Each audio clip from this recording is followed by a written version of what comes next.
Augstās dziesmas 7. nodaļa. Koris. Atgriezies, Jēls Sulamīte, atgriezies! Vērs atpakaļ savus soļus un pagriez pret mums savu vaigu, lai mēs varētu tevi skatīt. Līga Vainis. Un ko jūs tagad saskatāt Sulamītē? Vispievilcīgāko daļumu? Līdzīgu rotaļu dejai Mahanajimā? Cik cēla ir tava gaita tavās kurpēs, tu valdnieka meita? Tavi gurni savu daļu apaļumu izliekumā ir kā divi gredzeni, ko darinājusi gudra, lietpratēja roka. Tavs klēpis ir kā apaļš kauss, kurā nekad netrūkst dzēriena valgmes. Tava miesa ir kā kviešu kopa, kas apspraudīta ar lilijām.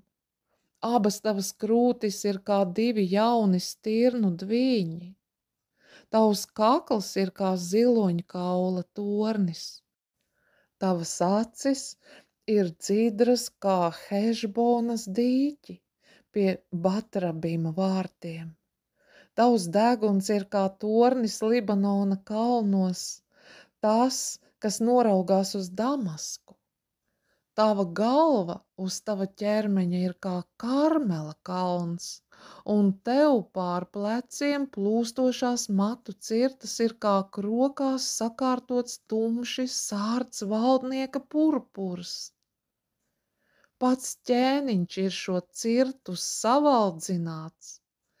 Cik skaista un cik tīkama esi tu, cildena prieka un jauku pārdzīvojumu pilnā mīlestība.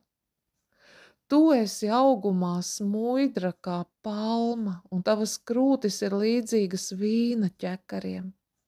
Es sacīju sev, man būtu jāuzkāpj palmu kokā un jāsatver tās zari, lai tavas krūtis man tiešām šķistu kā ķekari pie vīna koka un tava deguna elpai, lai būtu ābolu smarža.